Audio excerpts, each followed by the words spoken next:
welcome to another episode of Let's Talk Tobago. I'm Davia Chambers. We are coming to you this week from Canby, and Tropical Apartments is our location for today. Come along and explore all this property has to offer over the next half hour. We'll also recap the major recent events on the island. So stay with us as we bring you all the details, starting with this week's headlines. The novel coronavirus is a global threat. We'll tell you the precautions Tobago is taking to protect residents. A fisheries outreach program is launched in Charlottesville, and later there's a new estate, Tobago's newest wildlife, nature and adventure park. We'll tell you more about it after this break. Stay with us.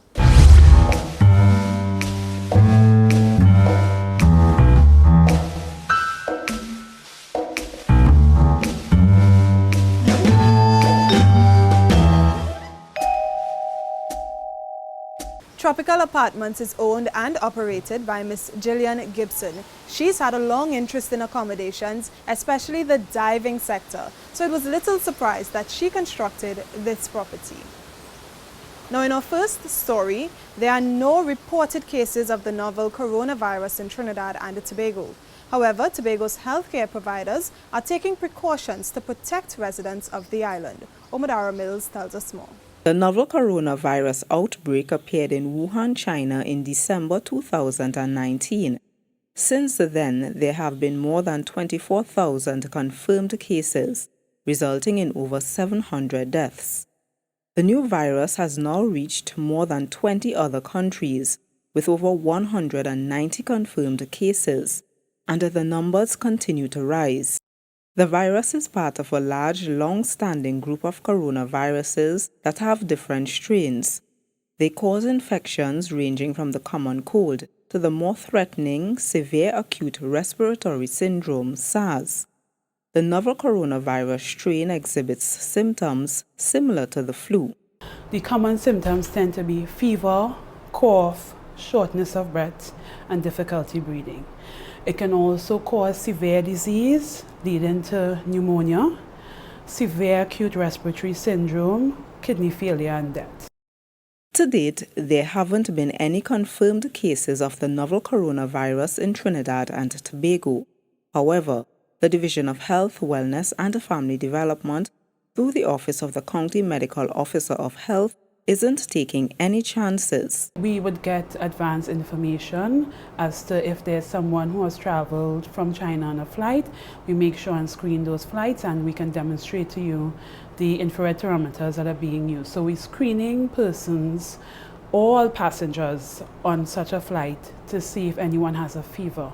Anyone who is detected with a fever is then interviewed and investigated by the surveillance unit as necessary.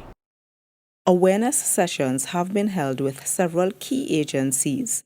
These include the Tobago Emergency Management Agency, the Airport Authority, THA divisions, the Port Authority, the Tobago Regional Health Authority, and immigration officials. We have ensured that they have increased infection prevention and control measures at the healthcare facilities throughout the island.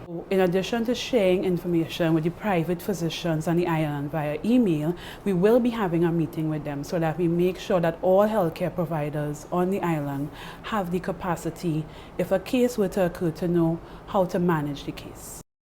It can take up to 14 days for someone to develop symptoms after being infected. The virus is typically transmitted through the air from coughing and sneezing, from close personal contact, or from direct contact with contaminated surfaces. The public is also being advised on how they can protect themselves. Washing hands frequently with soap and water for at least 20 seconds. If soap and water is not available, persons can use alcohol-based hand sanitizers, but just to note, if your hands are visibly dirty, hand sanitizer will not work. You have to use soap and water. You should not touch your face with unwashed hands, especially your eyes, your nose, and your mouth, because if you touch a surface that's contaminated with a virus, and then you touch your eyes, nose, and mouth, you can become infected with the virus. The 2019 novel coronavirus is transmitted from person to person, so if you're sick, you should stay at home. Try to keep a reasonable distance from others. and disinfect frequently used items such as desks, door handles, and telephones. Research continues into this new viral infection, so residents are encouraged to do all they can to reduce the potential for spreading the disease. I'm Amadara Mills for Let's Talk Tobago. Tropical Apartments was built in 2015. It's a nature lover's paradise. The area is known for its natural outdoor beauty and is complemented by a large garden filled with flowers and fruit trees.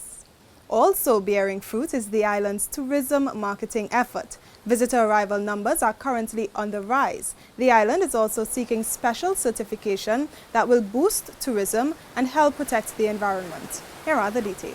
It's the highest record of international visitor arrivals to Tobago in the past 7 years, and an 8.2% increase in arrivals from 2018 to 2019. It represents year-on-year growth for the tourism industry. It's also a sign that the island's tourism marketing efforts are bearing fruit. So it's more than just an incident. It is actually a change in the tide, and we are hoping to continue that momentum for us to continue to go forward. What would have contributed to that growth? One, from a geographic market perspective, the UK market actually increased by 6.7%, and we think that is phenomenal, considering particularly because the UK market is our largest. Mr. Lewis says the number of visitors out of Germany increased by 12%. The average increase for the rest of Europe was 7.4%. However, the star performer has been the Canadian market.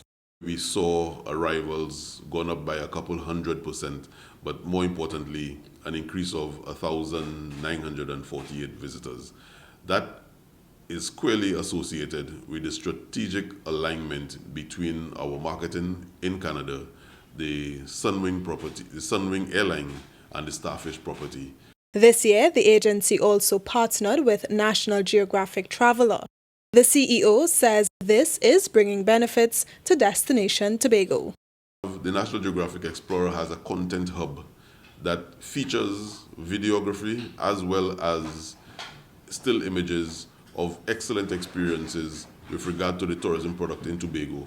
That hub also now connects with a number of other areas where we feature Tobago as part of our normal programmatic advertising. So when we appear in magazines like Marie Claire in the UK and Home Woman, as well, to use two examples, the call to action draws a quick link right straight through to the National Geographic content. The Tobago Tourism Agency Limited continues to pursue Blue Flag certification. Blue Flag is one of the world's most recognized voluntary eco-labels awarded to beaches, marinas, and sustainable boating tourism operators. The property sits on 12,000 square feet of land and includes 2 one-bedroom apartments. Each apartment features a spacious wooden deck, a fully equipped kitchen, and a dining area. It's also got Wi-Fi and air-conditioned rooms for your absolute peace and comfort. From Canby, we head northeast to Charlottesville, where the Fisheries Extension Outreach Program was recently launched. The program will take the services of the department's office directly to fishing communities across Tobago. We have more in this report. Fishing is a primary source of income for many Tobagonians. It's a livelihood that's particularly popular in the north and eastern communities of the island, supporting economic growth and food security. Now, the Department of Marine Resources and Fisheries will bring key services closer to the island's fishing villages with its Fisheries Extension Outreach Program.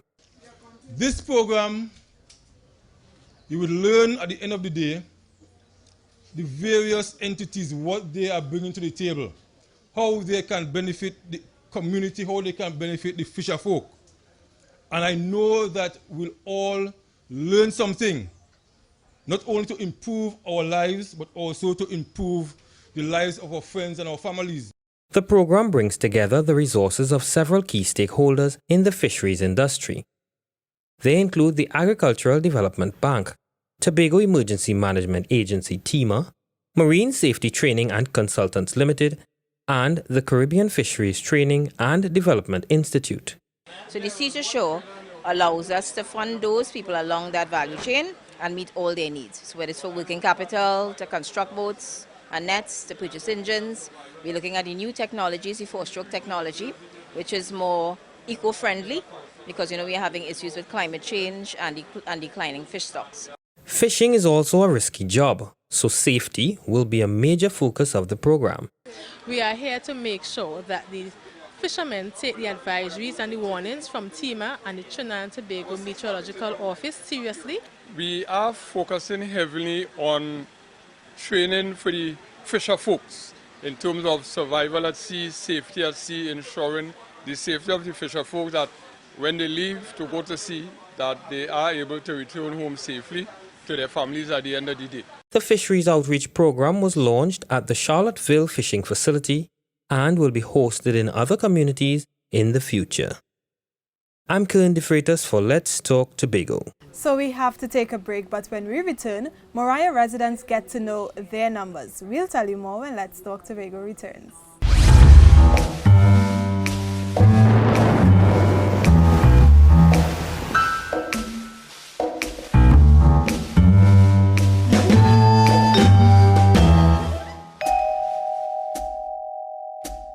Welcome back. Thank you for staying with us. We are at Tropical Apartments, a place that many describe as quiet and serene. From here, it's just a 5-minute commute to the airport, so it's a short trip for your arrival and your departure.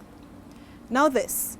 Moriah and Mason Hall-based employees of the THA's Division of Infrastructure, Quarries and the Environment recently learned about their health numbers. It's about educating and empowering the public to reduce the impact of non-communicable diseases. Have a look at this story. Foreman David Moses had had his first encounter with the Surgical Ward Amputee Action Group, SWAG, after seeking medical attention at a health center. It's left an impression on him and led to others getting inspired to learn more about their health. Now, through the Know Your Numbers Health Fair initiative, Moriah and Mason Hall district staff from the Infrastructure Division are getting more motivation to look after their well-being. This group, SWAG, they were there, and I find it was so nice, so good to keep to myself when I listened to the lecture. It was really good, you know? So I think it was nice to share it with other people, other workers, and that kind of stuff. It shows that one experience, one moment of enlightenment can help get the word out. The initiative is being spearheaded by the Division of Infrastructure, Quarries and the Environment. Knowing your numbers is important to your health. Cholesterol, blood pressure, blood sugar, and body mass index are key indicators of risk for major illness. By knowing these numbers, you can act to reduce your chances of developing heart disease, diabetes, and other major illnesses. A lot of people in Tobago, not only Tobago, but because we're in Tobago, I'm saying Tobago, a lot of people don't know their numbers and aren't aware of many risk factors that would contribute to ill health. For example, the high blood pressure and diabetes could contribute to other ailments, for example, renal failure and such, which could negatively impact a person's health, basically. So knowing your numbers gives you a sort of upper hand in terms of maintaining a healthy lifestyle and also in terms of managing whatever illnesses you would have had already. Apart from the blood work, attendees benefited from a lecture where they learned about and understood the causes and prevention of chronic diseases, such as Alzheimer's, arthritis, asthma, and obesity. The latter being the most cause for concern, as it is on the rise in Tobago. Size doesn't mean healthy. There are people who are obese and they are healthy also, right? Some people are obese due to hormonal problems, which we see a lot in women, right? Because of hormonal imbalances, they might be eating right, they're exercising, but they can't lose the weight. This was the first installment of Know Your Numbers and was held at the Mason Hall Moriah District Office in Mason Hall. I am David Jacobs for Let's Talk Tobago. As a guest at Tropical Apartments, you can relax on a terrace if you're keen to stay indoors. And if you're into art, the nearby Kimi Museum is a must-see. It's larger than life-size sculptures made from oak, cedar, lime, cypress, and bronze are magnificent portraits of Tobagonians. Now, knowing how to provide exceptional customer service is one of the keys to growing and sustaining a business. And a recent seminar is helping to ensure customer service in Tobago is given priority. Looking beyond the paycheck. That was the theme for the latest customer service training workshop hosted by the Consumer Affairs Unit of the Division of Finance and the Economy. The event was held in a bid to boost customer service in Tobago. This has been identified as a key area for improvement due to an increase in consumer complaints coming to the office. One of the most responses we ever had on our Facebook page was a post treating with customer service on the island. Persons from foreign countries, our sister island Trinidad, and locals all made many negative remarks and shared experiences on the island. The question is, why? Since I was a youngster, that's many years ago, I always heard about how friendly Tobagonians are, and that was and is the truth. The event targeted customer service representatives in the public and private sectors. They learned the key skills needed to deliver effective customer service, including patience. The presenter said psychometric assessments are also valuable as they can reveal whether someone is cut out for a job in customer service. People should feel comfortable with you because of, you know what it takes to put them at ease. So you have to be somebody who disarms a customer when they walk in. A simple good afternoon, how are you doing today, how are you? Professionally we deal with people with good skills are more likely to deal well with clients and co-workers, and they also have a much higher self-confidence and better self-image. So social skills will tie into something that I'm going to mention to you later on, which is emotional intelligence. And scientists in Montreal, they've done many studies that show that the higher a person's emotional intelligence, the more likely they are to be successful in the workplace in general. Mr. Hadid says communication is key in delivering exceptional service. Listening to others, understanding where they're coming from. Communication is a two-way street.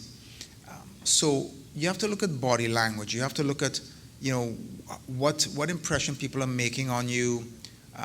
And also, too, it influences your self-esteem and your assertiveness. So if you can communicate well with a customer and you can listen to them, it's going to build your self-confidence to be able to serve them. The Consumer Affairs Unit says the goal goes beyond today.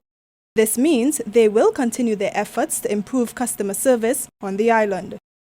Additional programs are already being planned for this year. So we told you previously that Tobago's tourism sector is on the rise, and we are here with two guests at Tropical Apartment, Peter and Violetta. They are from Czech Republic. Tell me, how did you decide to choose Tobago as your vacation destination? Well, basically we are trying to find something that is warm because it's winter in Europe now. And also we wanted something very romantic and also combination of nature and the sea. And Tobago is wonderful. It's combined everything, and also very little, or it's comparably less touristy than other destinations. So we also like it.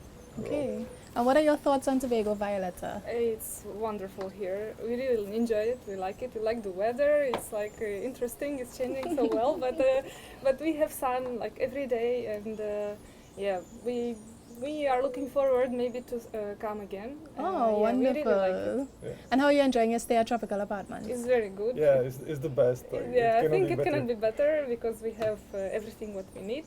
We have a very good host. We have also very nice dogs. we really like them. Everything is perfect. Wonderful. So glad to hear that you're enjoying your stay, and I hope you enjoy the remainder of your stay in Tobago. Thank you. Thank you. Now, visitors can also look forward to eco-friendly activities in Tobago as a bioconservation park is being planned for a new estate. It will give locals and visitors a chance to enjoy the island's flora and fauna, along with exciting activities like zip lining. It's expected to benefit more than just the tourism sector. Here's more in this story. The Lea Estate is the perfect place to establish Tobago's newest wildlife, nature and adventure park. An impressive biodiversity and conservation park is being planned and should attract many visitors in the coming years.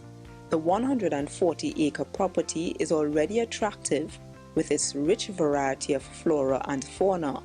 The natural and man-made features are steeped in history. The vision for the park is to improve the trails, to create a botanical garden, and to establish exhibits of local and exotic animals. Wildlife biologist Angela Ramsey is the officer spearheading the project. She says the facilities and activities at the park will be designed to fit into the natural aesthetic of the area. Tobago needs to have more ecotourism projects if we are going into the area of tourism on a large scale. And so we need to provide a variety of products of international standards to attract the market. Right, and one of the things we looked at, Trinidad has a zoo, and the convention now is to move away really from a lot of these type of zoos into conservation parks. In 2018, THA representatives from 3 divisions conducted a study tour of 6 conservation sites in Costa Rica. The case studies were modified to suit Tobago. Zip lining and canopy tours are among the activities in the division's proposal.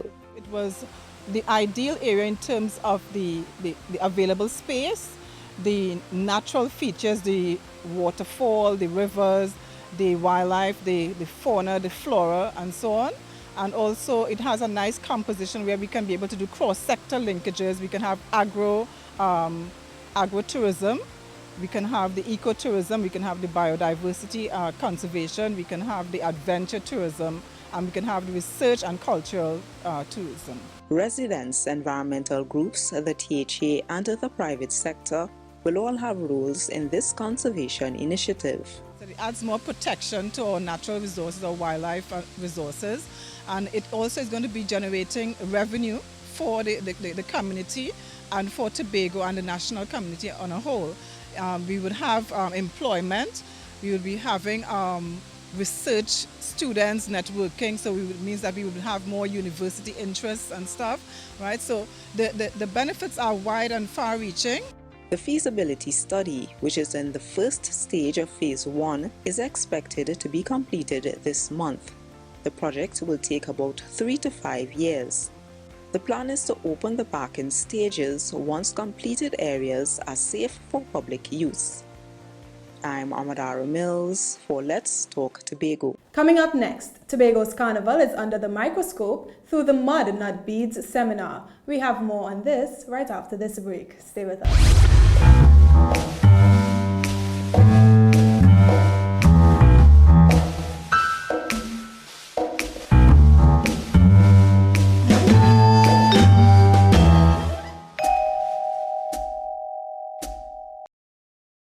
If you're wondering where you should spend your next holiday, check out Tropical Apartments. Take a break from the hustle and bustle of life and unwind in a peaceful and comfortable environment. Now, as Carnival celebrations intensify, it's a fitting time for the Tobago Writers Guild and Tobago Library Services to take a closer look at what makes the island's Carnival unique through their monthly lecture series. Just for you, we've got the highlights in this story. Carnival is color. Carnival is mass. Carnival is mud, brass, and steel pan. And in Tobago, speech band. A panel presentation hosted by the Tobago Writers Guild explored the island's carnival in depth through a workshop theme, Carnival in Tobago, Mud Not Beads. The workshop was held recently at the Scarborough Library facility. The presentation focused on Tobago's carnival, its origins, and its evolution. Tobago has always had a carnival, but there has been some confusion on Tobago's carnival history. And some people have also mixed up the start of carnival with the start of organized carnival competition. They are two different things. People in search of a marketing line for the Tobago Heritage Festival, it was maybe too obvious to jump up and say, well, Tobago Heritage is really our thing, Carnival is not our thing. There's no basis for that. It was just convenient to say at the time because you had to have a marketing angle. Drag your bow, Mr. Fiddler. This is the village of Bethel, where all our widows live so well, but never have two people live so sweet like Mistress Moore and Mistress Keats. Drag your bow. Cultural stalwart Deborah Moore McGinnis is noted for her versatility in speech band. She says there are some key considerations in delivering this art form. One is the fact that, of course, it was the tambourine and the fiddle. The skill of words, the skill of being able to deliver, the skill of being able to rhyme as you go, the skill of dancing, because the movements were also important. The patrons believe knowledge is power. They say the information presented should not just be discussed. It should be captured and documented for future generations. Very enlightening because a lot of us do not really know a lot of the background of Carnival and all the different areas, the speech band and so on, so that it was very interesting for me anyway. That I think we need to do a bit more. I think we need to do some more educating, particularly for the young people, because Carnival is our thing. And if we don't educate the young ones, it'll all be forgotten. The program was good. It was informative, and I think what was lacking was the audience. We needed more people here to understand the history of what was being said here today. One fun fact also came out of the workshop. It's not popularly known that the mud mask was first started in Tobago. I'm Crystal George for Let's Talk Tobago. And it's now time to have your say with Marlon Gotsleben. It's the segment of our program where we hear from you, our viewers. Let's take a look at who had their say this week.